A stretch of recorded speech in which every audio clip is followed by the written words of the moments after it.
potentially being a number 10, but for me, he's still a holding or box-to-box midfielder. So him and Eric Box-to-box, Dyer, he's just about to get from Okay, one end of box. the centre circle to the other, mate.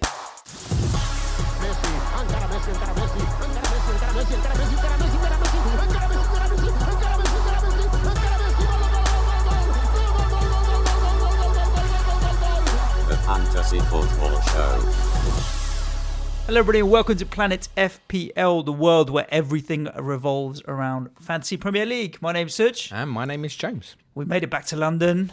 In one piece. Mate, it's stormy outside today. I felt like, thank God we got back from Manchester yesterday. It's a horrible day out today. Fucking cold up there.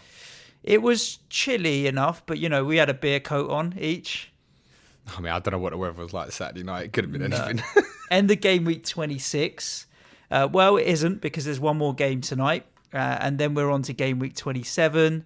But we will get into all of the games as we always do. Let's have a look and rundown of where we are right now.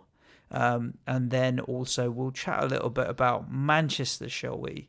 So we've just come back of the live show. Thank you to everybody that came out. If you're looking at the comments and stuff that we had on Twitter, I think the thing that was most satisfying, I suppose, from a personal point of view, is that everybody that came was talking about what a good time they had and that we were able to introduce them to other people, and the nerves went away if people were coming on their own, and we gave people a few ribbings. Bergwijn captain, I'm sure you're listening. So it was just a lot of fun that we managed to get through. So really good. A cracking day. Yes. I think it was the one we enjoyed the most.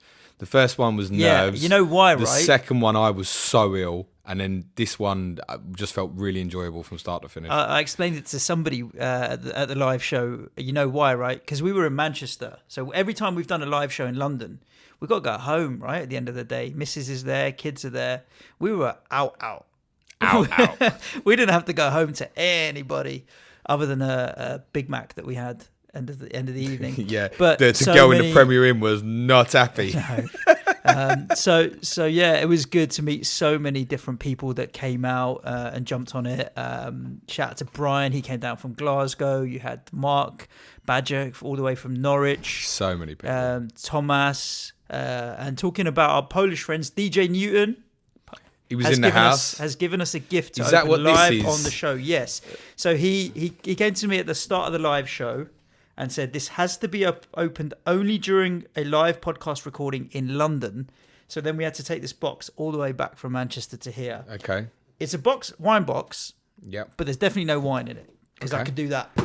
I threw it up and caught it. Okay. All right. Open it then. I'm going to open it. And while I do, tell everybody how Game Week 26 is going for you so far. Game Week 26 is going bog standard bloody average. The average across all players at the moment is 27, which is the exact total I have. And for a change, not with a hit, I have Salah, captain, Trent and Robertson to go tonight. I am essentially on the FPL equivalent of a grey arrow, basically. Standing still. Where I am. Returnees for me were Raul Jimenez yesterday with a goal and a yellow card. 3-pointer from Kevin De Bruyne for a clean sheet. 6-pointer for Charlie Taylor. And no jokes, I absolutely swear by this. I didn't realise that I had Alex McCarthy's clean sheet until Sunday morning. I completely forgot that I owned him. Even during the podcast on Saturday, I was banging on about Charlie Taylor's clean sheet so much. I honestly forgot that I even had him. It's amazing how similar our teams are now. That last week I basically beat you off Lundstram's goal and you didn't get anything off Charlie Taylor. And this week you're beating me off Charlie Taylor's clean sheet and nothing for Lundstram. Because my team's very similar to yours. Vardy, Jimenez, Ings up front. So Jimenez was the only real returner. Traore, Kevin De Bruyne, and I've got Salah as captain, and I had Maddison who didn't pick me up anything, and then the defenders Trent and Robbo. Let's see what they do tonight. Lundstram didn't return anything, and then I had the clean sheet off McCarthy. 23 points.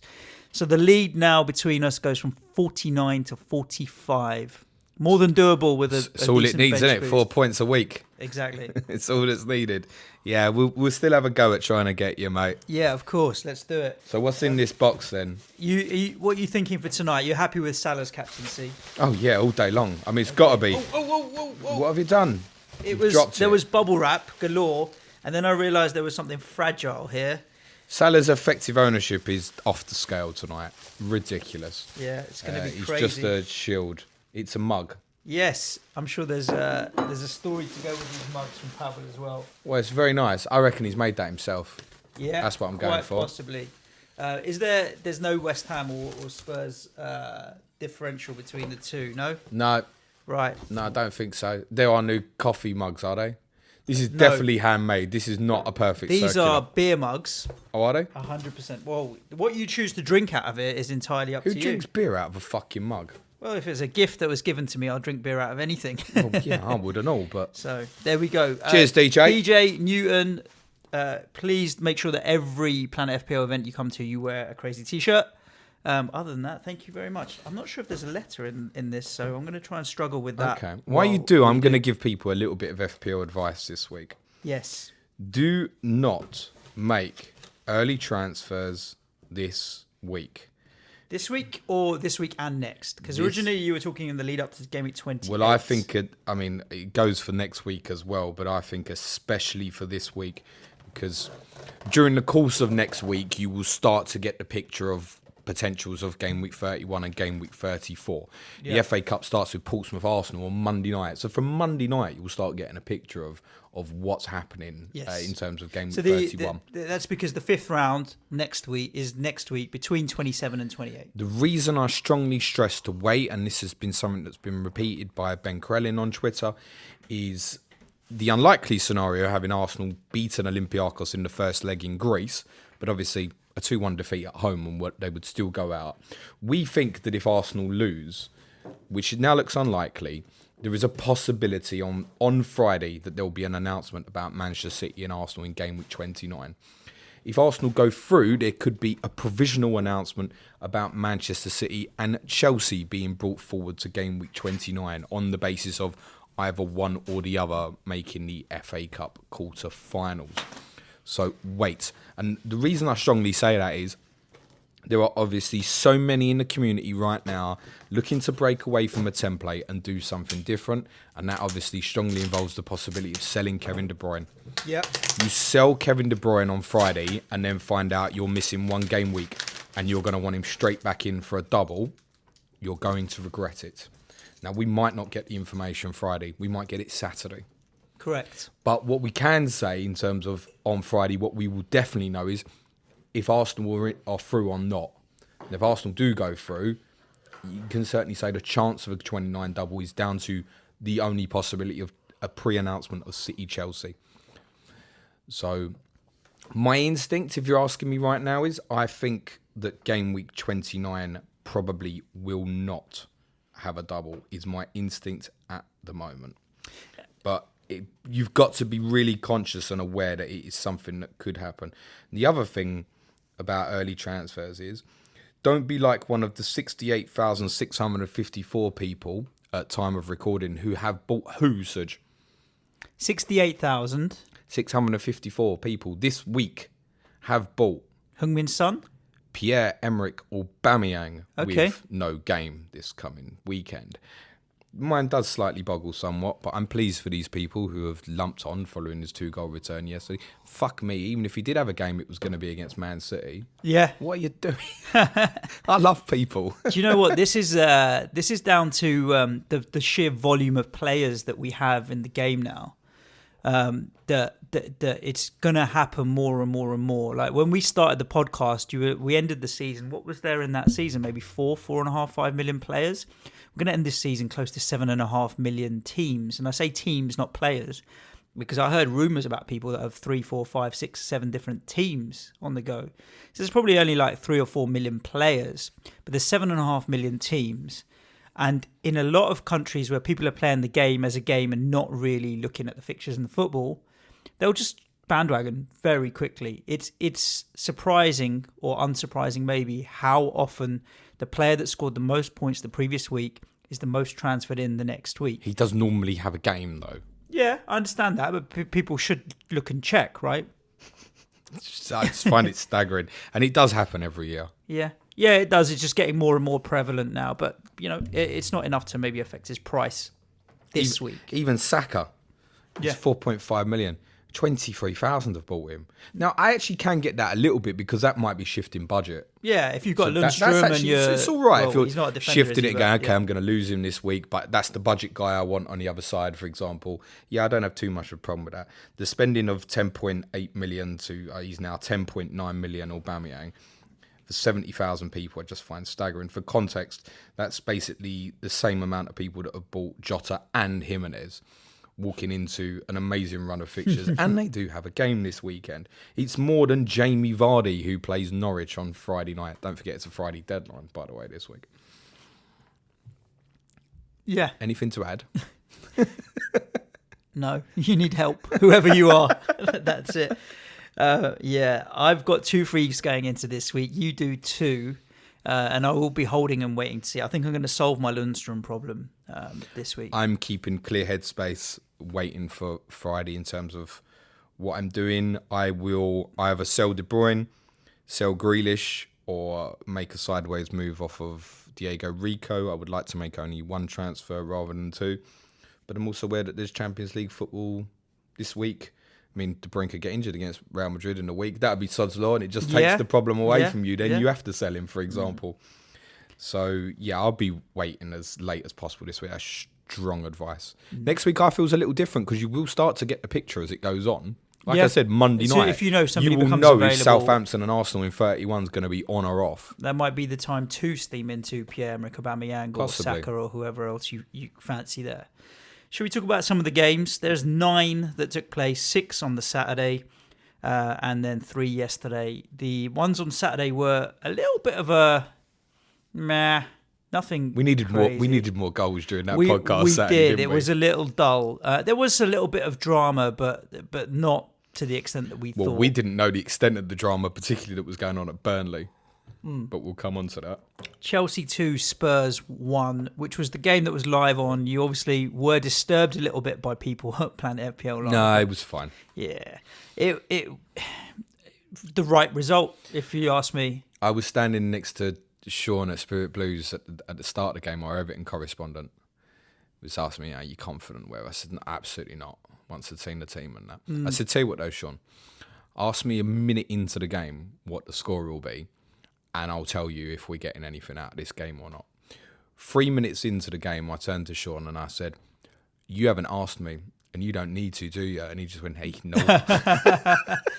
The thing that surprised me is when you play 3 at the back, the point of that, unless it's... let's correct that straight 5 away. at the back. Yeah. Okay, that's what I mean, but 3 centre-backs. Unless you're doing what West Ham did against Man City last week, which is understandable against City, you are using your wide wing backs as wing backs and they need to bomb forward. Otherwise you really are playing a back 5. And the best at that at Spurs, as crazy as he is, probably is Aurier, because he does bomb forward. So when he wasn't the right back and Tanganga was the right back, I was like, okay, well, why are we playing 5 at the back here? Set up a little too defensively.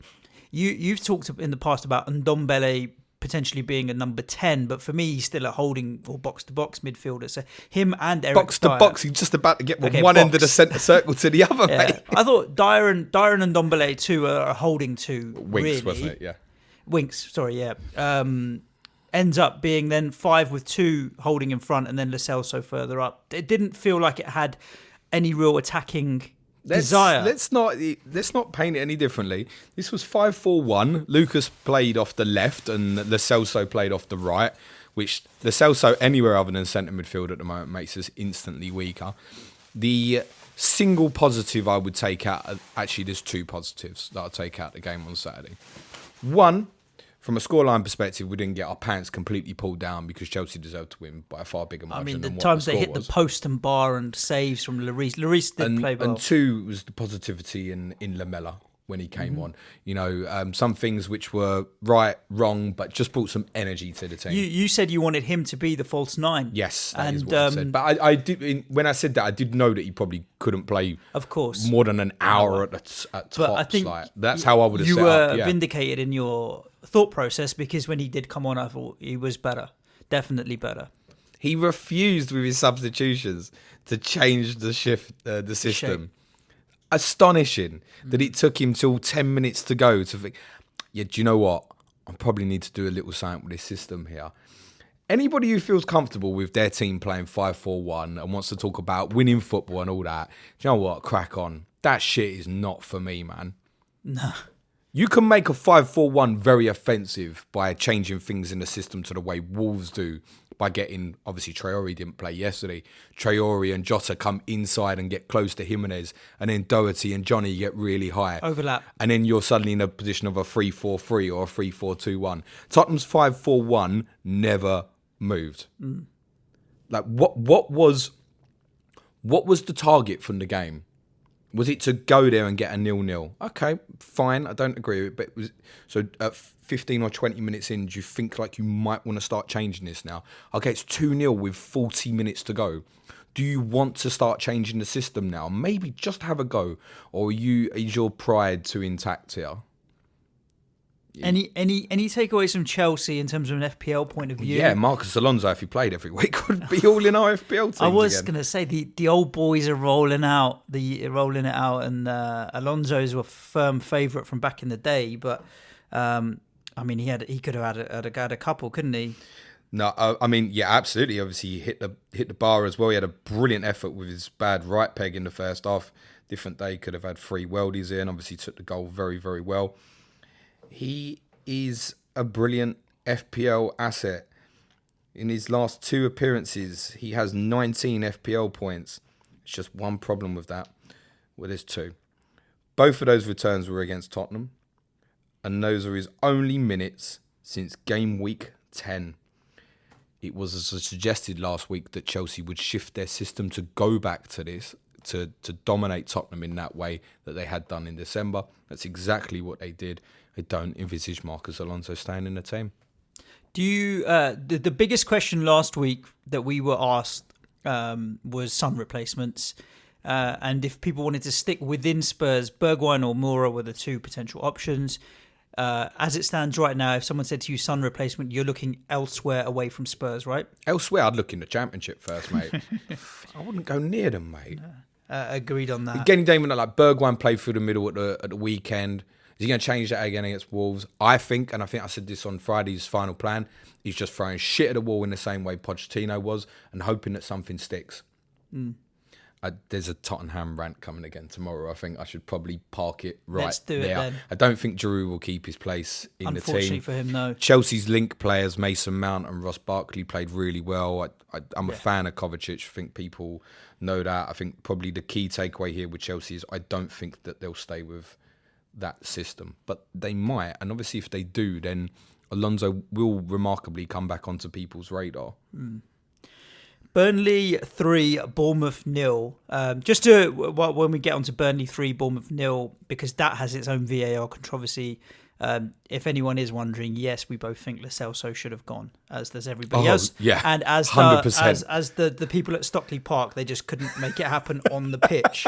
There was talk on Talk Sport today that some of the guys manning VAR are slightly less experienced or junior referees compared to the guys on the pitch. And they don't have the cojones to tell the guys on the pitch sometimes that they have done wrong. Then they shouldn't be doing the job. Do you think that's true? Do you think there's anything in that? I think that's possible. Because that would explain a few. I think what would absolutely make sense is if they use their noggin, is get former players involved with whatever's happening now. Yeah, that would be an interesting shot, actually, James. That's a good shot. Yeah. Are they that undermanned that the guy who got slated for the Lo Celso performance? Did you know the same guy was then the VAR official for Leicester Man City as well? No. Double duty. Yeah, I remember. Yeah, split shift. Big fucking lunch break, that, isn't it? Yeah, but you and me have both done bar work, and I'm looking back at it now when you're like 17, 18, you like do a split shift.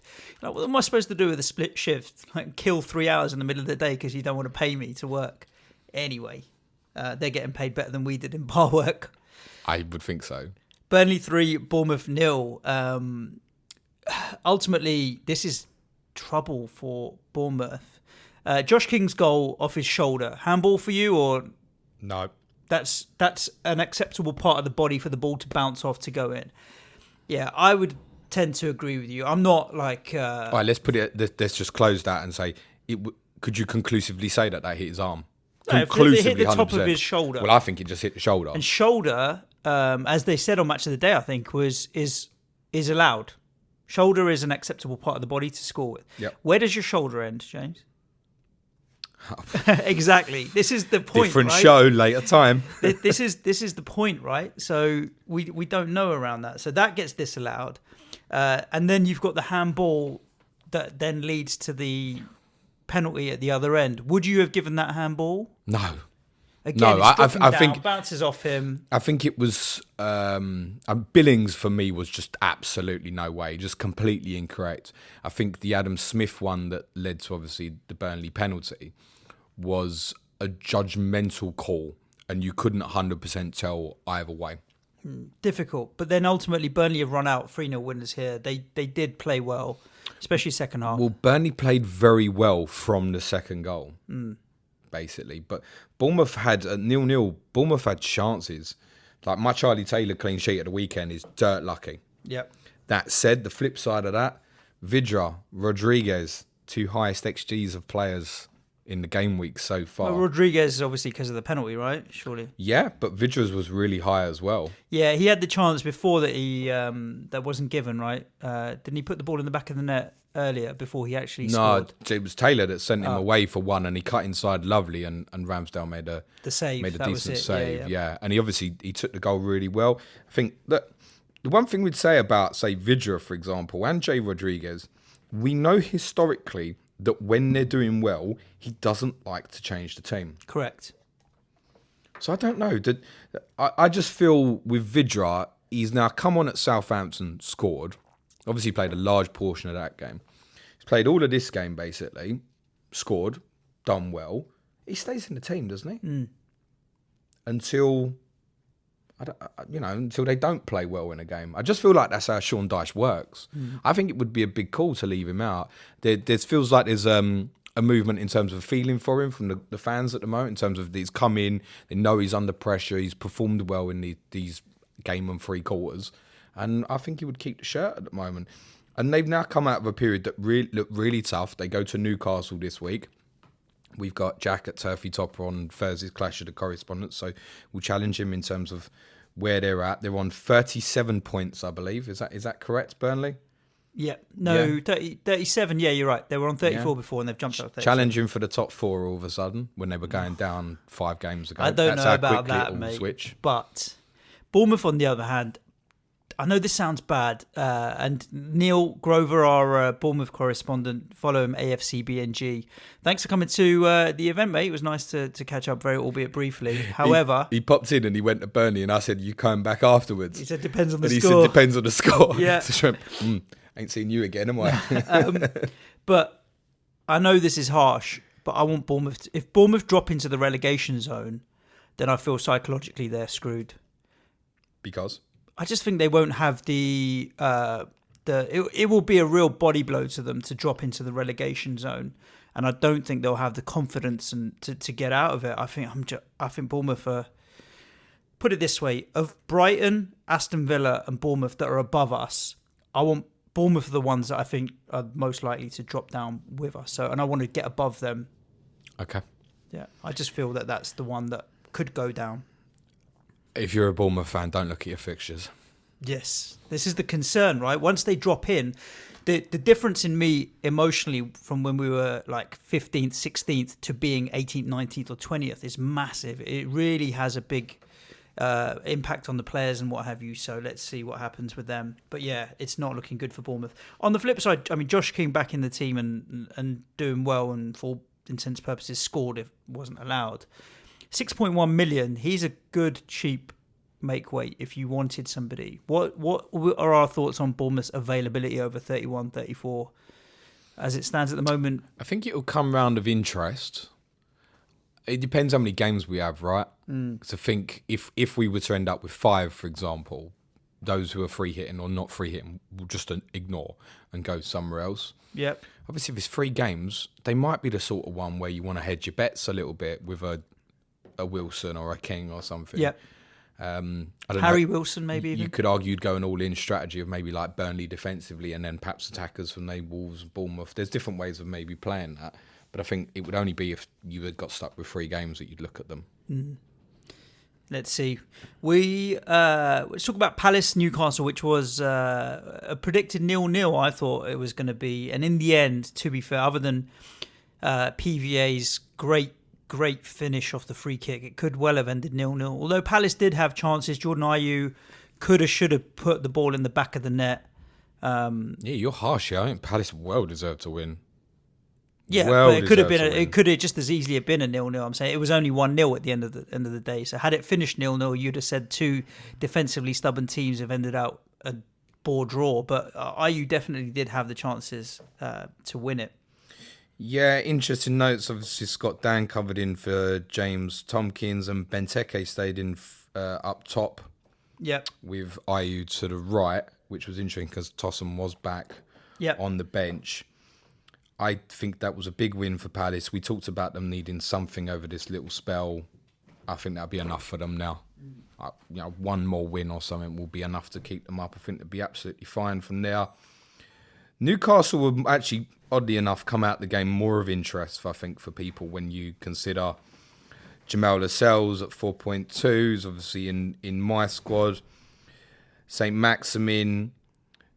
It might sound ridiculous, but with fixture at home to Burnley at the weekend, when we know some people are going to have like your De Bruyne's, Grealish, etc. You're going to have blankers. This is where you start looking to use these guys. And obviously, they play at West Brom, who are flying in the Championship at the moment in the Cup next week. Obviously, did yourselves over. So they could go out and suddenly be available in 31. Yep.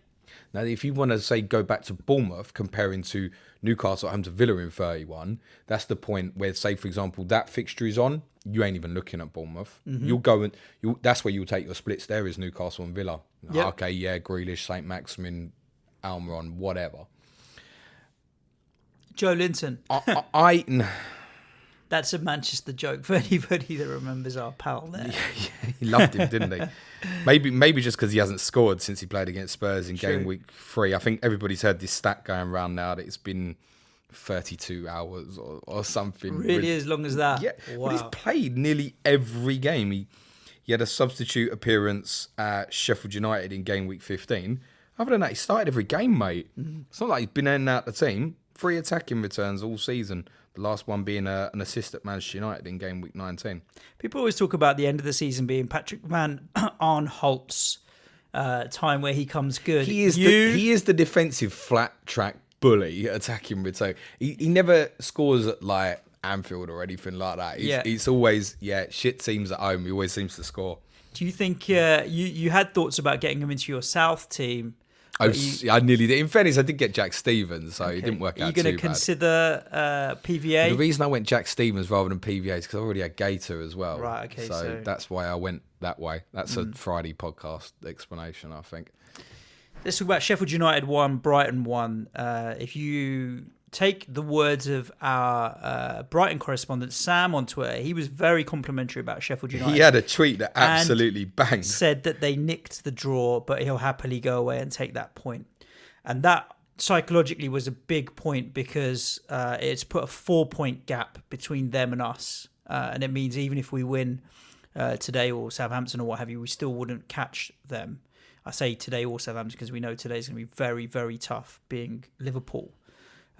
Yeah, Sam said, don't usually do tweets like this. Sheffield was a brilliant away day, proper stadium, proper fans, proper game of football, loved it. We robbed the point and went on to wish them luck for the rest of the season, which was very nice. Sam has seen enough of Brighton on the road to know if it's good, bad or ugly, and I don't even think he necessarily thought that Brighton were that bad, just Sheffield United were at it. You know, sometimes you've seen Wilder and he's after games, he's like, yeah, you can pray. I don't think we played well today. Like after the game, he was very bullish about how well they played. Yep. John Lundstram, owner, what is your plan? I'm going to hold him out for a while because I bought him at 4 million. So until I wildcard, I don't think I can justify using a transfer on him. I'm not going to be selling him to get a Matt Doherty or a Ricardo Pereira. Like I'm not upgrading him. If I do make a move, it's going to be sideways. And I've got Rico and that now. So well, obviously Rico didn't play for Bournemouth at the weekend. Jack Stacey played right back and he moved Adam Smith to left back. The honest answer is I haven't 100% decided. I will not be burning a transfer this week. Why would you? So if I can't think of anything else that I want to do with my main 11 or 12, then I may move Lundstram on and get somebody in that position. Just while we're on it, and we'll come back onto the game. How many currently for 28 do you have that blank? So obviously City and Arsenal is off. Villa, Sheffield United is off. How many do you have currently? I have one Sheffield United in Lord Lundstram. You've got De Bruyne. And that's it. That's it. Okay, that's all right. So yeah, I'm same position as me. I've got like De Bruyne and Grealish. Yeah, 2. So yeah, I mean you're okay if you've got 3, but it does, I guess, psychologically feel might be good time to move off. I think Sanderberg played okay. It was interesting, obviously, Ender Stevens, who scored a terrific goal. I'm not quite sure what Matty Ryan was doing, but really hit it well.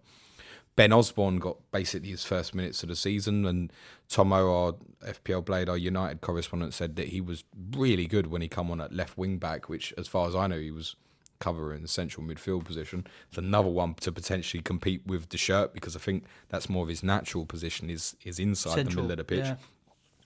And he's obviously played well, so he's another one who'll potentially get a look in now, which that kind of might have passed people by. I said when he scored against Bournemouth that I thought for those of us who sold, it could be a blessing in disguise. Because no matter what the circumstance with him, the fear is big. Mm-hmm. The fear of leaving him out. You started him at the weekend, didn't you? Yeah. Even though really you were pretty sure he wouldn't start. Yep. As the insurance to basically what in case he does. Yeah. Yeah. Well, my alternative is Rico or Kelly, right? I may keep Lundstram and just deal with my Kelly problem and get... So you've got Rico, Kelly, Lundstram. Yeah. Oh, no, so you've got a problem. Yeah.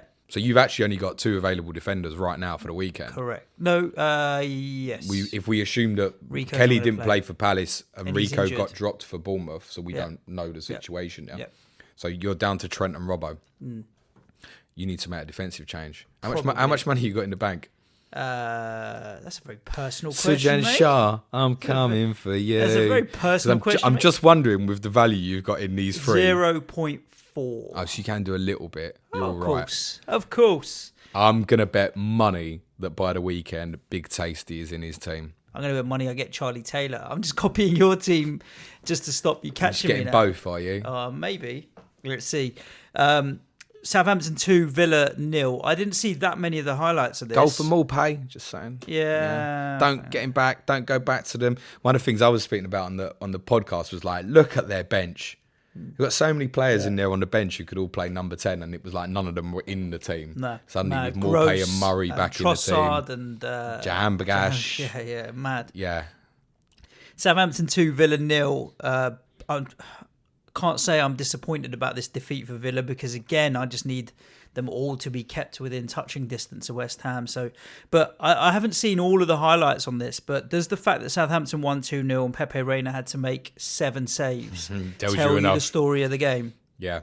There we go then. Yeah, Southampton battered them. Yeah. The second goal was the classic Reina up from the corner. We love them. Yeah. Brilliant. Love a late goal like that. Are Southampton, in your opinion, well and truly safe now? Yes. So they can go to the beach this week and be done with it. They don't need any points on Saturday at all, do they? I wouldn't expect you to get anything off them at the weekend, mate. I don't know, they do have a habit of once every 8-10 games not putting in a performance. And this is the one that, I mean, if I was manager of West Ham, I would say to the players before they go out, you lose this, you're going down. I'd use a swear word there. So, I don't know. There's going to be a mad game. But Southampton, under Hasenhüttl, decent. Shane Long, 4.6 million, now has 2 goals for the season. Yeah. Although admittedly Is 2 his in career the last goals 5 got or into so. double figures yet now? It might have, yeah, quite possibly. I he feel like he doesn't used to score score a lot. against Spurs quite a lot at some of his previous clubs. If you're a Danny Ings owner, like the majority of us, you want to see at the live show when we said anybody in the room got Danny Ings, and we knew it would be high. I think it was just about everybody. Wasn't it? Yeah. So that's obviously the majority of you may well have Danny Ings. You've been unlucky here not to get the returns. I mean, there were plenty of chances that he was laying on for others. Gineppo missed the sitter. I think there was another one for Long that he laid on as well. So, yeah, you're unfortunate there. Southampton could have won by many more. Gineppo, who I criticised against Burnley, but I'd mentioned Friday as a potential fuss for the differential team, was a lot better. Obviously did well with the assist for the first goal. Interesting choice now to see what owners like myself do with Jack Grealish. Obviously, they blank this week. I think we can all agree that he's a very good FPL asset. My instinct's to try and hold him this week because I'm concerned about 31. And I explained this might be a possibility with De Bruyne as well, where it might sound daft, but I might actually keep him this week and then sell him next week when I've got the information in terms of 31, as I intend now not to free hit in 31. So if I sell and Villa don't play in 31, you're looking at Villa at Leicester in 29, Chelsea at home 30, Wolves at home 32, Liverpool away 33 before 34 potential free hit for myself under my strategy. Do I really need Jack Grealish for those 4 fixtures? Am I that bothered whether I've got him or not? No. And yeah, of course, he's the most likely for them. He's absolutely the talisman.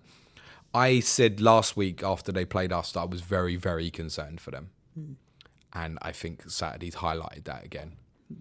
I think, I'll go ahead and say it, I think they're going to finish 19th. Difficult. And the final game of Saturday was Leicester 0, Man City 1. By this time, we were probably a fair few pints in and it was on the screen. For a 1-0, it was quite eventful in terms of missed penalty again for Manchester City. Just let me have a go. I'll have a crack. And then they've got, because I am a brown Kevin De Bruyne, just saying, the handball incidents, 2 of them. Meh. They're both penalties. Yeah. For me, actually, The arms were away from the De Bruyne's is more of a penalty than Pratt's. His arms away from his face. I know what you're saying with Pratt's, where it's like, because he kind of turns his back and his arm comes out. Kevin De Bruyne consciously makes a decision to put hands in front of his face. But they weren't directly in front as well. They were a bit to the side. The argument is that, oh, that's natural because you're protecting your face. I'm sorry, did everybody else in the wall put their hands up like that? If you put your hands above your shoulders, if you can outstretch like that, if you put your hands above that and it hits them, for me, it's pen. End. I don't know how that is not a penalty. No. The Pratt one doesn't matter anyway, right? Well, no, I think it was as well, and obviously, but City would have missed it. So what does it matter? But it did miss it. Oh, was that was the one that was given? Yeah. Sorry, yeah. And Kevin De Bruyne's. Well, I don't know. Vardy might have redeemed himself from the lack of points he's been scoring for a while now. I think Edison's going to take it. Yeah. I really think it's become impossible. Yeah. Because they're all talking about it behind the scenes, going, he's just chilled, he's relaxed, isn't he? You know what he's like when you pass the ball back to him. Yeah. I genuinely too comfortable. I genuinely think it's a possibility. However, if Kevin De Bruyne doesn't take the next one, like at which point? But it was great having Johnny FPL Pringle on last Thursday's Clash of Correspondence because we asked him near the end. He said he's taken one and and to be fair, one. he said exactly that, but he did say that he's the best striker in the world, basically, in terms of the way he kicks a football. Yeah. Why would he not take it? But then he did add and say, yeah, he's taken one and missed it as well. Like, you think, oh, wow. Who knows? Riyad Mahrez popping up with a nice cheeky assist. Yeah, I thought he was what I've seen back of the game because whatever I did see on Saturday night was worth nothing to you as a learnings, the state I was in. But what I've seen back, it seemed like he had a great game. He's obviously had a terrific role in the goal as an overall as well. I don't think there's too much ownership knocking about. Bar, I think for those who have got Mahrez, Aguero as opposed to De Bruyne, it's a far easier sell. I guess those who had Aguero have already bought Aubameyang this week, haven't they? By the looks of it. Not all of them. There's only 70,000 of them. Just the 70,000 of them. Yeah, interesting to see what happens next. And obviously Leicester are coming back on the radar. We've obviously now Norwich away this Friday night and then Villa at home following that as well. And now I'm in a position, okay, yeah, I've suffered, but I'm pleased that Vardy and Maddison are now sitting in my team. Yeah, same coming into this. And I think there's a lot. I think Grealish, for example, to James Maddison. I think that's a move that a lot of people will consider. Yeah, I think if you were going to do that, Maddison? Barnes, mate. I meant Harvey Barnes. Sorry, that's what I meant to say. It's interesting. We both thought the same thing. I was like, if it was me, I wouldn't go up to James Maddison. I'd just go sideways to Harvey Barnes. I meant to say Harvey Barnes. Save yourself the money. Actually, in spite of the fact, obviously, he didn't play at the weekend. I think it was a system with Chowdhury suspended and Didi not available. That we spoke about it during our pod on Saturday about thinking he would do that, but I didn't think Iheanacho would play as well. No. But I think it was a system that was designed for Manchester City. That said, it's worth remembering that when they did Villa over in the league game back in early December, he played Iheanacho and Vardy very much as split forwards. So for that Villa game, which is game week 29, they could do that again. Yep. But then I'd still expect Harvey Barnes to be part of that team, I think. How do you feel about Bruno Fernandes in the differential team, eh? Manchester United 3, Watford 0. Yeah, did the business. It's now up to 8.2, and I think that's a big bandwagon. I think those selling De Bruyne now, it was so much question, wasn't it, last week in terms of Son, etc. Right now, that looks the right move, doesn't it? Would you still take Martial, who's gone up to 8 from 7.9, over Bruno Fernandes? Possibly. Now you know Fernandes is on set pieces. I don't think it's... Yeah, that's a little help. I mean, we knew he was on the set pieces. We didn't necessarily know he would be on the pens. Yeah. So, yeah, that's a little nudge. I think he's still differential enough, isn't he, Suj, that you can obviously... You're going to steal a march on a lot of people if you do get returns off him. 6.1%, so it's doubled his ownership effectively in the last week. I think it was. But I'm pretty sure Martial's ownership is pretty low as well. Actually, it's not that big. I'm sure 14.4. I mean, so they both are, aren't they? Everton away, Manchester City at home. Do I want to dive in, or do I just justify it now and go, okay, in and around that 8 value? There's no one else. Well, there is, because I think... Richarlison. Yeah, I really think Richarlison potentially does come back into the conversation for that. Now it looks like them. They're better than the options available underneath, I think. I think it could be one for, say, De Bruyne owners that they... Ledley King. Sorry, Ledley. He's on the floor. James just punched him in the head. It's just his other knee's just blown out. Maddison might be one that De Bruyne owners look back to now that the fixture swung a little bit. But yeah, there's going to be a big train for Fernandes. So far, it's well over 100,000 people have already bought him for this game week coming up. So yeah, can see that. I think there'll be a movement. I wouldn't say that Fernandes won't be in my team this weekend. I think if I was to buy one this week, I'd probably be swayed to Fernandes now. Whereas this time last week, I still felt there was more explosiveness in Martial. But thinking about it, I don't mind that idea of having the player in there who's going to tick over. They've got City and Tottenham away. I suppose Tottenham away is not really the game it used to be. I'm sure it's not a 4 on the FDR scale, but after that, they've got a very good run till the end of the year. Yeah, they've definitely got better fixtures than Everton. The FDR reckons that Man City owns the same difficulty as Tottenham away, does it? Okay, yeah, sure.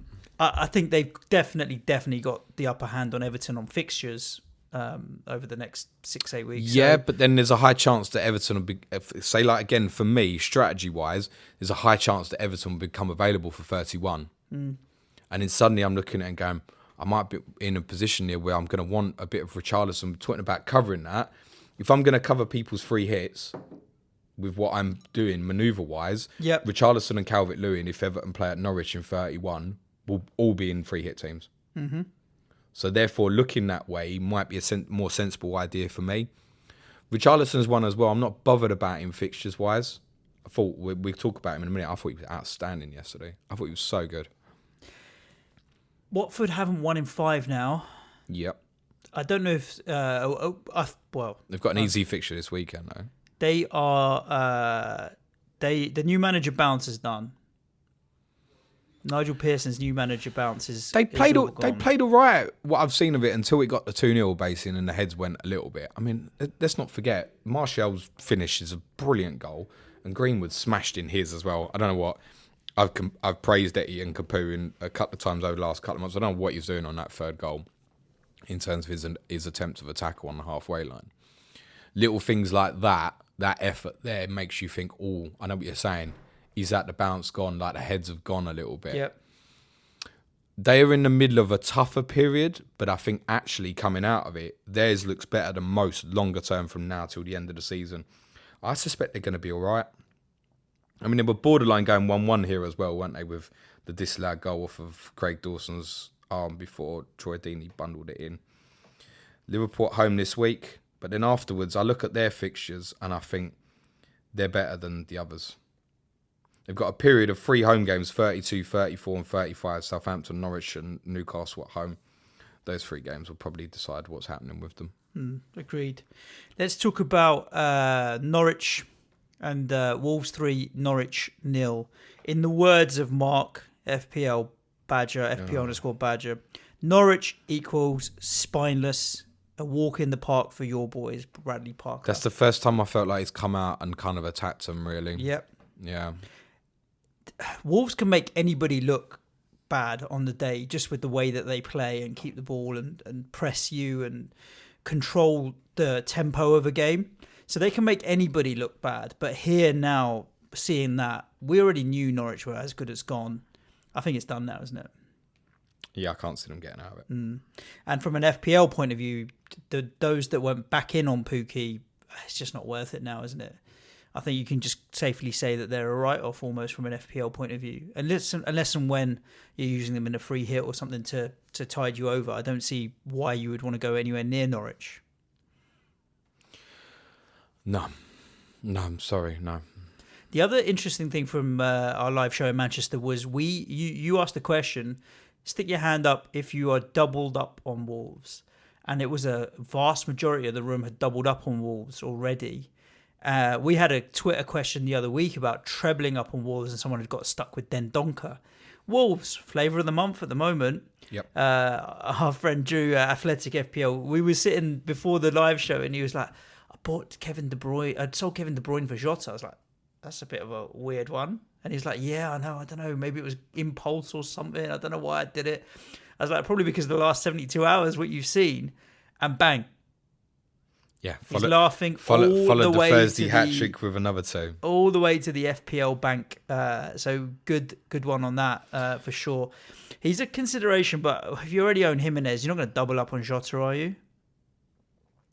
Not now. I think in 3 or 4 game weeks going into 31, if you're not free hitting, it's something that you would consider. It's something that I would consider. I think I'm more likely as someone who has Jimenez and Traore more likely to add a defensive one. The doctor? Well... Yeah, I mean, if you take me, for example, I've not looked at the money in terms of if it works exactly, but I think, De Bruyne down to Fernandes allows me like near enough Rico to Doherty.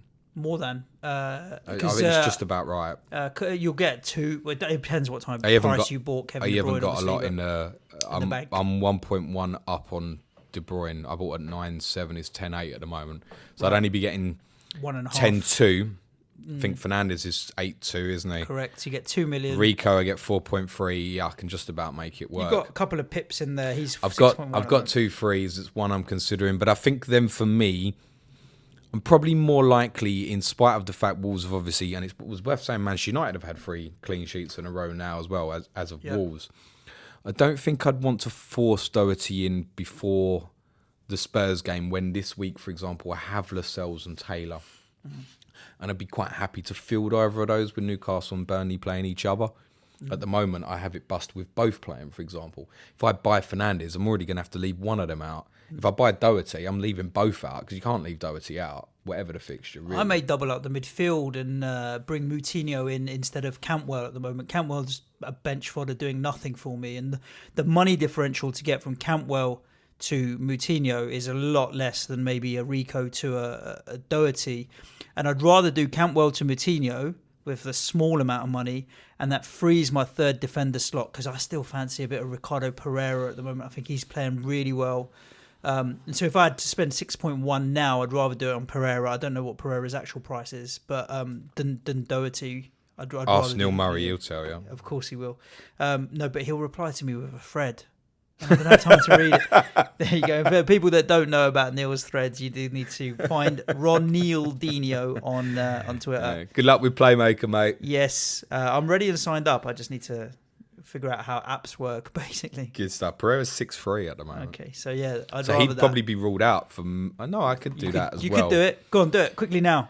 As if no. You won't be able to afford it, mate. I think to come back to the original question on Jota, offers up a really interesting differential, I think, for those who haven't got Jimenez. Although it does feel like everybody in the game is already on this Vardy, Ings, Jimenez trio at the moment. And even if you take, all right, Ings blank at the weekend, but he's got West Ham and Newcastle coming up next. Right, you ain't selling. If you've held Vardy this long, he's got Norwich and Villa next. You ain't selling. If you've got Jimenez in, the run of fixtures they've got up until 31, you ain't selling. So you're only finding a way in for him if you're not already really on that trio. And I'm not sure it's right. Yeah, I'm not sure it's right with... Obviously, they should rotate heavily for the Espanyol fixture, being 4-0 up from the first leg. but we don't know where we stand 2 weeks after that. It helps that they're out of the FA Cup in terms of them having a midweek break, because it's essentially the only one they're going to have, basically. I suspect his favourite team, they changed the system somewhat yesterday back to where they ended up last year with this 5-3-2, and that's why I think Jota's done really well yesterday, is because he played right up front with Jimenez. I think one of the reasons it went away from that was to accommodate Traore into the team. And I think I don't see a situation here where suddenly Traore is not starting regularly. So I would advise against Jota, personally. I personally, I'm more keen to get involved in them defensively, be it Bolly, Sayis or Doherty. Depends what your fancy is and depends where you're at on money. On Norwich, I'm afraid I can't see a way out of it now, and I think Norwich fans will agree with that. I think this felt like a heads down moment where there was like an acceptance, I think, unfortunately. Yep. And the last game, Gooners 3, Everton 2. Dare I say it, I feel like there's a little bit more positivity coming from Arsenal. In the pre-match build-up, in the post-match build-up, post-match reviews, just around what Arteta is doing, the fact that Nketiah's got minutes, Saka seems to really come on in this kind of wing-back, left-back role. So much so that we talked about this. They're talking about selling Tierney now, right? Because Saka's done so well. I mean, they can't get Tierney on the pitch and fit. Arteta's imposing some discipline after the bust-up with Guendouzi, potentially. And still, this was a tough game, as it was going to be, because Everton are no mugs now under Carlo Ancelotti. But those that went in for Aubameyang early, I think, are all right. I think people are thinking Leno now is a decent keeper and can fill Czech's boots or gloves. Just a quick note on Saka, who, I mean, the cross for Nketiah's goal was absolutely brilliant. Just a note, be a little bit cautious of some of these stats you're seeing bounced about. There was some table I saw published last night where he's got like the 4th most assists this season. All right, that includes a lot of dog shite. The 4th most assists overall. Yeah, includes dog shite in Europa League and League Cup and stuff like that. Like, be careful. He's got 4 Premier League assists now. It's not a joke from 1,000 minutes. You know, it's really good at 4.5 million. Can't complain. His returns when he's assisted have been 5, 5 and 7, which was the game yesterday. Yep. You're never going to start him. No. But he's probably, at the moment, as good a 4.5 as you can probably pick up. Obviously, other than the fact they haven't got a game this weekend. Looking a bit closer, I can understand why the 70,000 have bought Aubameyang. It's West Ham at home the following week in game week 29. I think Arsenal are not a joke at the moment. I agree with you. I think top 4 is still on for them. I agree with you on that as well. I do buy into this positivity around the club. I mean, look, Pepe picked up another assist, so he's finding a little bit of consistency now. And they've got options like Lacazette, Martinelli, Saka, Aubameyang. Even Ozil's been playing better. I don't know. I just think they'll still disappoint you. Yeah, there were a couple of major drawbacks to what I say. One is they have to go away from home and win games of football. Mm-hmm. Listen, Everton and Newcastle are 2 home fixtures Arsenal will win every season, any season. The other drawback is they didn't really deserve to win the game yesterday. I thought Everton for long periods were very good and deserved something out of the game. And there was a lot that interested me on Everton, I think, for the first time in quite a while coming out. Namely, the front 2. Richarlison is very much playing OOP at the moment. They really are a pair. They can go close together. They can play a split forwards. I thought Richarlison in the second half, every time he got the ball, I thought he was going to tear Arsenal apart. Sometimes you get a feeling about watching a player. Now, it could be that, you know, he's running at Arsenal defensively on their right channel, which isn't their best. Yeah. But on a different day, he'd have had a couple of assists to go on. He could have had a monster return yesterday. Richarlison's at his best when he's a moody, grumpy bastard. I've never seen him smile. When he's on the pitch and he's got a scowl on his face. I disagree with that, actually. I don't think he's that happy. No. As in, I think it's his style. I think he's a very aggressive player. I think there are certain players who, they get the hump and you feel like you can wind them up. Zaha's another one falls into that category. You feel like if you piss him off enough, he just throws his toys. But he's stroppy. I would never call Richarlison stroppy. No, but I think Richarlison gets a bee in his bonnet sometimes and then doesn't... I don't think he's yet got to that position where he's learned how to hone his anger in an objectively positive way all the time.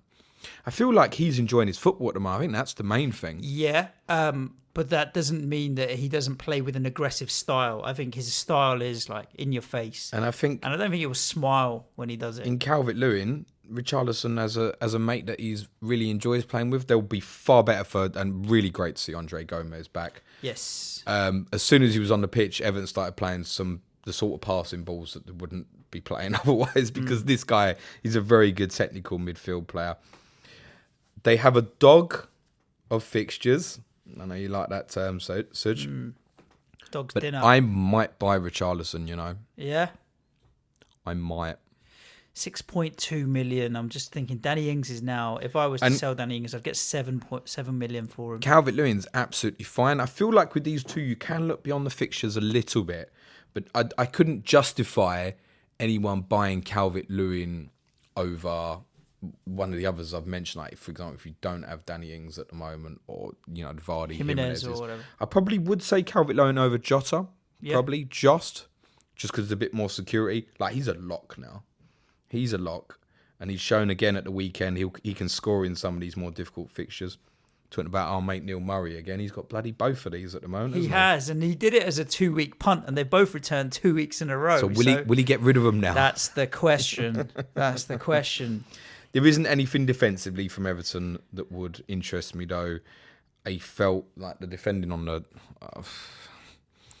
second and the third goals wasn't clever in any way at all. Not that actually Arsenal's was on either of the two they conceded. It was a good watch, good game of football. I mean, could have very easily gone a different way. I think Everton can count themselves very unlucky they didn't get something out of the game. We now go into a couple of days of Champions League football. City have got Real Madrid. Chelsea have got Bayern Munich. So keep our eyes peeled over the next couple of days for that. Fingers crossed there's no injury news and all that kind of jazz. I mean, personally, I could do with Jimenez injured, Jota injured, Traore injured, Neves injured, Moutinho injured, and then I think I might give my team a chance on Sunday afternoon. Well, that's in real world football. We're talking about FPL here, mate. FPL. So you put a tweet out earlier today. I haven't looked at any of these, by the way. Asking for questions. As is always the way. I just send it out and mute the conversation now, because I don't know what's coming in. We've got 48 questions, and we've managed to rattle through the 50 something in an hour last week, so they've been lazy this time, haven't they? Yeah, exactly. I think it's all about the timing of it. So we're going to try and get through as many as we possibly can. Go on in. So we'll keep it rapid, quick fire. You know at the bottom, okay. No, I don't. You've moved your thumb very fast, like you've been through every question. I went all the way to the bottom. I like to work bottom up. That's all. Okay. Conman. I don't know what to say with that. That's not going to get me sacked. Lundy getting moved. So Lundstram's out. 6.1 to spend. Where would you go? Already got 2 Liverpool, 1 Wolves, and a not so good Rico. 6.1. So I'm assuming that 1 Wolves is Matt Doherty. Well, I shouldn't assume that at all, should I really? But no, he's to be Bolly or size. I don't know if I want 2, even though they've had a good little thing, run. Isn't it? Yeah, I don't want the doctor for 2. 6.1. Anyone else that takes your eye? Pereira's too expensive Obviously, at 6.3. Suyunku maybe. Is cheap. Suyunku the thing is, when we Evans. answer these kind of questions as well, right, at the moment, it's completely dependent on what your strategy is. Because I would say, right, if you're looking towards 31, right now, I would say go and get Charlie Taylor and wait till you've got more information next week. Yep. If you're playing my strategy. If you're not playing my strategy and you intend to free hit, then, yeah, you're looking towards higher, aren't you? I think Wolves or Leicester, probably, at the moment. If you have 1 Wolves and 2 Liverpool, you can play all 3 this weekend and bench them. I'm working on potentially. the basis that, I mean, yeah, if he hasn't got 3 Liverpool players, then Joe Gomez. If you could have 4 players from one team... I'd have 5 from Liverpool, mate. What 4 would you have and what team? I don't think there's any doubt in Liverpool. I'd triple up the defence. I'd get Gomez in on top of Trent Robbo, and then I'd keep Salah. The problem with Salah and Mane is the budget. I wouldn't want to do that. And I think Gomez at his price whilst he's been playing has been aight. I don't think it's the right week to do it, but in terms of maybe looking to move off De Bruyne money and thinking there is nothing there unless I come down to Fernandes Richarlison, it's at this point that I've now considered the idea of Robertson down to cheap and De Bruyne up to Mane. And 2 attackers, 1 defender from Liverpool.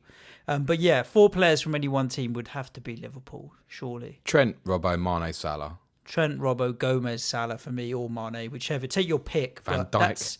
That's only a Van budget. Dijk. You've got to think about budget here. That's Fuck why. the budget. If you could have 4 Fuck the Liverpool, budget, just have them. I'd get Aguero, Jesus, Kevin De Bruyne, and Riyad Mahrez. Yeah, that's going to do you well, isn't it? Well, the thing is, 2 out of the 4.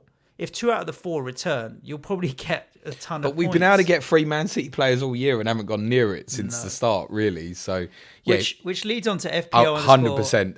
I'd love that as a chip, by the way. People would, what's your idea for a new chip? I'd like a chip that allows me to have 4 players from Liverpool's team tonight. That would be good. Well, let's see. FPL captain Laporte. Time to get him back in. Actually, he's not a bad shout for that. We discussed this on at the live show, didn't we? About fear on him, I think, because of the importance of the Champions League. Would be a massive fear. Like Guardiola even jokes about it after the game, didn't he? He was like, we've beat the team that's third. Maybe we can still catch Liverpool. I think he was trying to just talk about anything that wasn't about UEFA. UEFA, basically. Yeah. Laporte is going to be so critical for them in the Champions League that I think it's not so much an issue now because he's trying to build his fitness up as well. But I think if we get to April, there's a fair shot that he won't even be playing league games. I think that's a possibility. FPL Elements says the priority out of Fernandes being Federico Fernandes, Harvey Barnes or Doherty for game week 28. I don't really understand the question. Are we sure this is Federico Fernandes? Fernandes with not Bruno Fernandes. Spelling Bruno wrong or one or the other. What's the question then? Well, the question is who's the priority out of those for game week 28? What, to buy, to play? I don't know, I'm afraid. Well, what are you reading the question out that you don't understand? I said I'd read them all. You ain't going to get through them all. We will. Talk fast. Harvey Barnes, next. Yes, I agree. Barnes or Doherty, yeah. FPL _failure. I've been burned by getting on Manchester United bandwagons before, so I'm avoiding Bruno Fernandes for now. Do you think that is a mistake? I think it's a mistake to have previous opinions on a football club when ex-player hasn't played for that football club. I think Martial was one for me who I said last week I'd rather go to him, but I'm very conscious of owning him because he's such a sulky bastard that I know that when he blanks, he really blanks is what I always say about him. I mean, don't think you can have a prejudice on Bruno Fernandes when it's him that might be the player that changes this for them. Yeah, it's possible. He's been all right, you know. They haven't conceded a goal in the 3 games that he's played either. He's not necessarily affected, but he might be. Because they're now he's having better control of a football match. He wants to go and get round the pitch and get on the thing. So, yeah, it's a mistake if you're judging it on that when what you've judged on them has got nothing to do with him. Mm-hmm. Gary Coverdale. Hi, James. Will there be a recording of the live show available? Really like a copy of the quiz for my son. Thanks again for a great day. DM him the quiz, will you, mate? Yeah. There you go. And if your son outscores you, Gary, tough. Or should we just do it? I don't know. We could do it as an episode. We could. But there's a lot of people who know the answers. There's about 80 that know the answers. Leave them be. Didn't have anyone taking pictures of answers at the weekend, unlike when we did the FPL one. Yeah, true. I thought the quiz at the show, trumpet up my bum. I thought it was good. Just so you know, obviously Gary knows about it because he wanted a copy of it. It's a football quiz, not an FPL quiz. We'll record it this week. We'll find 20 minutes, half an hour, record it, and put it out. Sagnik Sadukan, how are you, Sagnik? Am I mad in doubling up on the Wolves' defence? Well, we just talked about it. 3 clean sheets on the bounce. It's not mad. It's just not mad at all. 3 clean sheets on the bounce. It's not something I'd feel comfortable with. Yeah, but Bolly, what price is Bolly right now? I mean, Manchester United kept 3 clean sheets in a row. I wouldn't want to go near them defensively. Yeah, but then the price differential is there as well. Like Doherty, you buy for his attacking returns. Willy Bolly, you could have. What's Willy Bolly? 4.7. Yeah, That's still cheap. I mean, what's some of United's defensively? They're not that They're in the expensive, 5s are and they? 6s, though, aren't they? What's Luke Shaw? I want to look at Luke Shaw. Do Luke it. Shaw, And in the meantime, I'll answer Mark Bentley's question. Luke Shaw's 5.4 is too much. Okay. Maguire's 5.2. I mean, they're not that expensive, are they? If Brandon Williams gets back in the team, he's 4.1. Cheap as chips. Is Alonso a must-have? That was Mark Bentley's question. No, because look at his minutes, man. They're just not there. No. There could be some influence, although I've said I think they won't stay with that system. With Pulisic out, and I don't really know what Hudson-Odoi's status is at the moment, they could carry on with that system while they're both unavailable. I think it means no Pedro in the team and possibly no... Willian can play in that system, say with Mount or Barkley. Yeah. But it would mean them setting up without the wingers. And it's a squad that feels bloated with wingers to me. And that's why I think eventually they'll revert back to more of a 4-3-3. Sizzlers at FPL SMR. We've answered this. Just give a 10-second summary. Double game week 29, myth or reality? I suppose the answer is we'll know by Friday, really. We won't definitely know Friday. I think double game week 29 is 35 to 40% reality. Okay. And then we get into the Control-C, Control-V on the questions, copy-paste here, because guess who we're talking about again? Is it now to consider Fernandes as a Son replacement? That's from Will Pierce and Jacob. Who is a better option from now until game week 32, Fernandes or Richarlison? Should we name this pod Fernandeson? Because it's Richarlison, Fernandes are the two that are getting all the talking time. We just call it fucking Bruno. Bruno. Fucking Bruno. No, we can't put swear words in the title of the show. Is that a no-go? Yeah. Oh, I put it in the bio a lot. Do you? No.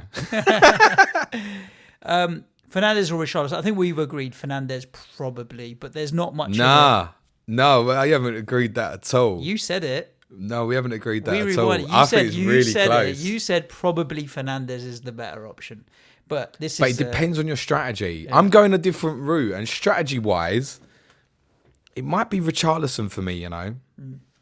I know if I get Richarlison in, Norwich would definitely beat us in the cup. Certainly. Doherty or Pereira, if you had 6.1 on Doherty, 6.3 on Pereira. Doherty for me, but then I think it's same reasons as well. Yeah, strategy. Same reasons. FPL full. Any good differential options putting their hand up now between now and the end of the season?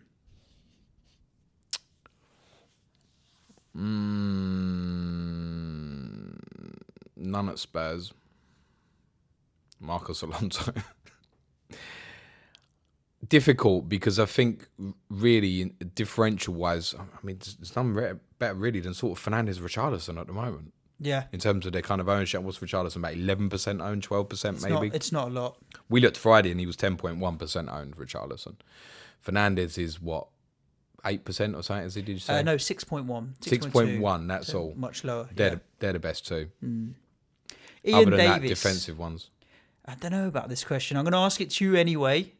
Have Spurs thrown in the towel like the Wilder corner, or are they still capable of winning games?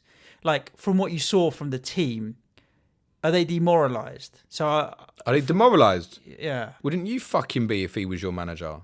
I don't know. You know your team and your players better than I do. So Yeah, you can they're read them. demoralised. They're not enjoying their football. No, why would they be? I don't know. They get paid a lot. No, it's not enjoyable. End. Next. Got Tottenham tomorrow. FPL_Dutchy, Lass. What are your thoughts on early team news and people faking lineups? I think we've got to the point now where there are plenty of people doing it. But not plenty, there's a dozen or whatever. I'm never on Twitter before the games, and I've set my team well in advance. So I don't think I've ever changed my team based on an early team lineup. I think it's quite sad that people would sit behind a computer and think this is cool, this is fun. But there was a guy, I don't know who it was, but it was a guy who put out someone's team. I can't remember who it was. It was one of the games during the split. put the team out, and it was a fake team. But to be fair, the deadline had already gone. Like, so it's not affected your decision making or anything. No, I think it's a bit lame. I think it's even lamer though that people would fall for it. Like, know your sources. If you don't know your source, it ain't true. No, exactly. People like Rockstar have built up the trust to know that when he sends that tweet at 11:20 or whenever it does, if he's blessed to get the information, we know we can trust him. Everybody else has to earn that trust. I've said this before. And if you don't know who it is, just because Jack Blogs has got an account he's in Norwich and he writes in his bio, Norwich Athletic, and some dickhead wants to fall for it, well, then you're a dickhead. No. You might have a look and see that he's got like 60 followers. Yeah, move on, man. No. I just think don't give people the credit. And if you're making your decisions based on that, then you know what you're going to get. Well, yeah. Here we go. This is coming in from Pistolinas, and James, I've decided, I'm going to not ask the repetitive questions. So we did say we were going to get through all. But there's so many on Bruno Fernandes, we can't exactly. be bothered. Buy Richarlison, that's the advice. No, it's by Bruno Fernandes. Buy Richarlison. Choose who you think you want to go with. The person who's got a rank inside the top 500,000 or outside the top million. I'd blow. I'd buy the guy that's playing Norwich away this week. Yeah. This is Pistolinas. Can't wait for this one. Well, I hope we haven't disappointed so far. I have two questions for you guys. Best Grealish replacement. I don't know, I think if you're in that value and you're not up, I think it's Harvey Barnes. Agreed. And is it too much to go Barnes and Vardy? I don't think so. No, well, Maddison and Vardy, haven't I? So you're the same. Our friend FFI Test Dan says, do you think Jamie Vardy will come good over the next few games? He said it's not an FPL question of whether to keep or sell, just how do you think he's going to do, Jamie Vardy? They've got the fixtures. Fine. Ain't no way he's not going to score soon. I mean, he so nearly scored at the weekend, and it's typical Vardy away and behind. It's a little unfortunately. Normally, he kind of puts that one away. Yeah, we'll score. The goals will come. It's too good as a, centre forward. But you have any thoughts to captain him? Vardy? Yeah. Be a big differential, wouldn't it? To be honest, I hadn't thought about who was going to captain this weekend. Well, I will almost probably definitely be Salah again, tempting fate. I mean, look, worry to get injured against West Ham tonight, just by Mane anyway. So it would be one of them, I would say. But is there, I don't know, a lot of people have come off. It could be a good differential, I think all that time where it felt like we were all forced to captain him together. It won't feel like that this week. No, you're right. Let's see. I'm not sure. I might. I don't think... I mean, on paper, sorry, Norwich fans, but Leicester at Norwich appeals more. I know what you're saying about Watford. Watford away is probably Liverpool's toughest game this month. Yeah. Ronan Megan, I hadn't asked a question for a little while. I have Ings, DCL and Vardy. I had always planned to bring Jimenez for Calvert-Lewin, and I have the money in the bank, but now not so sure. Calvert-Lewin's form is good, but Ings and Vardy have better fixtures. Vardy to Jimenez and invest the money elsewhere. What are your thoughts on that front line? Listen, if you've kept Vardy and he ain't scored since, game week 18 or something, was it we said? And now he comes into Norwich Villa, now you've got the hump and you're going to sell. Yeah. No, you're not selling. Doesn't make sense. No, stop it. You're not selling Jamie Vardy this week. Indeed. In my opinion. Calvert-Lewin to Jimenez, is that basically what the plan was? Originally. And now he may do Vardy to Jimenez to keep Calvert-Lewin. I think I'd wait a week. Yeah? Yeah. That seems the right move there. If in doubt, always wait, I think. Yeah. I mean, as much as I've been critical about Spurs, you could make a case that of those forwards, Jimenez has the toughest fixture. Not that it matters so much with them, I'm well aware. Yeah. Our friend Benny Blanco, thank you for coming down to Manchester on the weekend, wants to know if it's time to shift the unit that is Adama Traore. Game week 28 is nearing. You want players that are nailed on starters. Well, we don't know about Wolves yet. Well, this is the flip problem with saying, we'd like to have 2 or 3 of them, is you're going to have to suck up a bit of this rotation. And let me tell you, for those 3 hitting in 31, that's going to be your nightmare right now, is picking which 3 that you think start before Bournemouth at home after they've played in Europa League on the Thursday. We're all going to have to deal with that together. Won't be getting sold for me at the moment. Certainly not this week as well, because I don't see any reason why he would play in Spain, considering he's been carrying this little bit of an injury. Yeah. So, and I think in terms of the way he played against us in December, I'd be stunned and I'd be relieved if he didn't play against us on Sunday. I feel like people disregard his price a little. He's cheap, right? I paid 5.5 or 5.6 for him. A return every other game or 2 out of every 1 in every 3. It's not really though, is it? It's fine. He's doing better than that. Yeah, he's all right. For that price, he's perfectly good. And when he wants to be, he's devastating. And he's more likely to be devastating in a fixture like that at the weekend. Yes, I agree with you on that. Because as much as him in charge will be like, oh, yeah, shit, he's playing drop off deeper. Listen, it's a home game. The crowd are not going to let us be playing this 5-4-1 shit at home without having a proper stink up about it. FPL Badger. Hello, Mark. Yes. So Love you, Manchild was trying to reset his password to log into FPL at the bar. Did he manage to get any further forward with that? I don't know anything about that. However, Brian, our friend Blades Attack, says he probably did because he said, why do all my players have these red and yellow things next to their names? Classic Manchild. Yeah. What a star. He did. This is a good one from Danny, FPL Sick of It. Sum up Planet FPL Live 3 in 3 words. Mad fucking bonkers. Fun, friends. I feel like I made new friends out there. You gonna go through the 5 Fs here? Nah, I just felt a lot of fun, friends, and Community. We're gonna do it again. I think I don't have 3 words, but all I can say is that good. I really want to put a date in to do it again. I would be very, very surprised if we didn't go back to Manchester and do that again. Yeah. Very surprised. And I think, you know what, the thing is now that we've done the dry run and we've used the venue were perfectly good. The space was nice. I think we can definitely do it again. We can push more numbers wise in there as well. We know as well. But we might move the venue because we want to get a venue that's going to give us free beer. Call your man up and let him know. Tomorrow I'm going to ring him because he might still be hungover. All right. Right. Let's have a look at another question. Yes, Ben Miller, Benjamin J. Miller.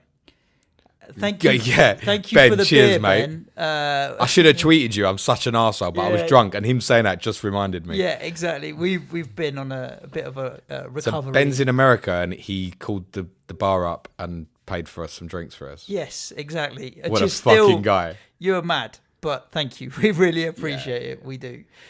Do we have a dashboard of where our listeners are based? It would be interesting to see where you are popular. So, Ben, I didn't read your question before, but I do. And so what we'll do, maybe we'll do it in the start of one of the other shows later in the week, maybe Final Plan. I will let you know. All I can tell you is when we checked a little while ago, we were the 4th highest rated football podcast in Ghana. So Ghana is where we're particularly strong. I know our Ghanaian fans can come and see us in There's a Kenya. lot of listeners in Norway and I think Sweden. Scandinavia which is no surprise because I think a lot of the pods have a massive following in Norway. We've got a big following in North America. I think there's quite a few Canadians as well as Americans, as we found out on our stream in the car Friday night. If you want to see some bonkers FPL content, by the way. Oh, that was talking of where people listen and that, do you want to make the announcement that you made at the live show? Oh, yeah, let's do it. What was that? Dickhead. Ben, so one of the things that we were lucky enough to share with the listeners at the start of the show, and I did think about bigging us up at the beginning of this show, but now really the only people that are going to hear it are the ones that listen all the way to the end, because we are actually almost at the end of the questions. We've got a couple more. Now, lifetime audio downloads across iTunes, SoundCloud, Stitcher, Acast, Spotify, Podbeam, and about a dozen others. We're 100. Has crossed 200. 1 million downloads. That's a lot of downloads, yo. 334 episodes we've done now, and we've crossed over 1 million downloads. And the interesting thing is, crazy, yo. The first 22 episodes, bar episode 1, which is now at 200 listens, the first 22, all of them have had less than 100 downloads still to this day. I'm not saying go back and listen to those. There's actually no value in it whatsoever from 2.5 seasons ago. But just the growth from then was mad. The fact that we still week in, week out just kept hitting record. Did you ever tell them we got an app as well? Yeah, we talked about it once. We Yeah. haven't really bigged it up much. Where's if you're on the Play, Apple one? that's a good question. I'm going to email the company that's sorting it out and be like, yo. What was Ben's question anyway? Where are we popular? Oh, yeah. There we go. Cheers, Ben. A couple more questions from Alex_FPL. How many players would you be happy to field for blank game week 31 to avoid using a free hit? We did answer this. 6. Ultimately, it depends on who's available, because if Liverpool become available, then you'd be happy with 5 or 6. If it's not, maybe 6 or 7. I think 6 for me is that number as well. 6 with no Liverpool 6. I agree with you. No on that. probs, and I'll still have more than that, I think. So, do you need to do the video at all? I just did it. Oh, did you? I didn't even see you get up. Yeah, I imagine yeah. these things, mate. And the last question from Adam Leatherbarrow. Adam, I hope you're well. Come on, you irons. I have a question, guys. Once Liverpool win the league, do you think it's better to focus on teams in a relegation battle or teams that are fighting for top 4 than to move away from them potentially? I'll be open-minded about that, I think. Yeah. Because what looks like a relegation fight for Burnley 5 games ago now looks like a push for Europe, doesn't it? True. So where are you judging them at? That's how close some of it is, really. Yeah. If you got 13 points from the next 15, you'd be right up there as well, wouldn't you? So you'd have enough then, wouldn't you? To stay up. Yeah, but I mean, you'd be on 40 points then. Yeah. And if you do that again, then you'll be like 6th, 7th in the league. You won't, obviously, but I'm just saying, I'd keep an open mind about that. Yeah. I'm with you on that. We've last seen with year, Liverpool. a lot of us fell into that Everton trap, didn't we? They were the ultimate, look like seasons finished, and look at some of the results they had. I'm doubling up on the Liverpool defence, and they can keep a clean sheet anytime, just how steady they are. Especially now Alisson's back. You've got to remember that long stretch where they hadn't kept clean sheets at the start of the season. Adrian was in goal. And it's not necessarily quality of goalkeeping, although obviously Alisson's better. It's also the confidence it gives to the rest of the back 4. And I don't see them changing their defensive lineup that much. So they'll still be good for 2 out of 3 clean sheets. Even this season, when they've had games that they have struggled in and not been at their best, Southampton comes to mind and a couple of others, they've managed to still get over the line. So Liverpool at 60% is better than 3/4 of the league at 100% right now. So depends what you're comparing as well, Adam. Right? So if you said to me, should I go and invest in Watford players rather than Spurs, then I'm going to say, yeah, absolutely. If you said, should I invest in Wolves or Bournemouth, I'd say Wolves, right? So each circumstance is unique. I agree. I do indeed. Did we actually plug the app just now?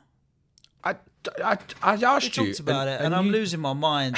If you're on Google Play, search Planet FPL. You download said you'd it. get in touch with them and have a word. That was for the Apple app. So if you're on iPhone, you can still just go to the Apple Podcast app, which, to be honest, is as good as you need. But for Android, you can download the Planet FPL app, and actually all of our audio content is in there. It comes up, it pops up with a notification when it's new. I think they know this because, yeah. Good. Well, anybody who hasn't listened to previous shows now knows. Do you want to tell everybody what we have lined up for the rest of their weeks? On tomorrow's Tottenham, we will try and make it West Ham focus as they are playing Liverpool from time of recording in just over an hour. We should get home in time for that. So we'll look at Liverpool, West Ham, probably a little bit Spurs, not too much. So I think you can tell what my mood is at the moment. Wednesday will be Sky Fantasy Football. Thursday's Clash of the Correspondents is Newcastle versus Burnley. FPL Footballer and Turfy Topper, Cyan Jack. Newcastle v Burnley, Friday, final plan. We go again. I'll repeat the advice. No transfers yet this game week. Until the end of the week. There we go. But do remember it is a Friday night deadline at the same time. Cool. So thank you all for all of the support that we've had over the weekend, and still the stuff from the Man City pod last week, trying people coming back and thanking us for.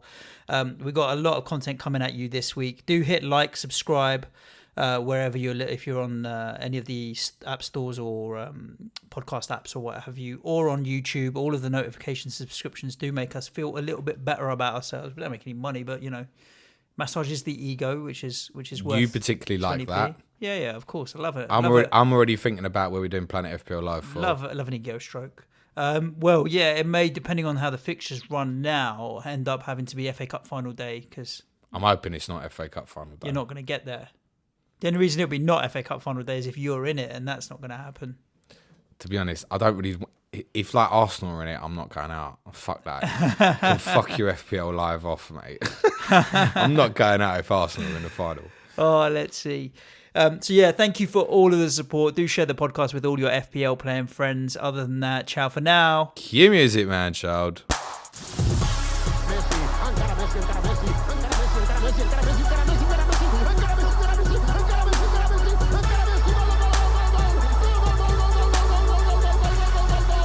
The Fantasy Football Show.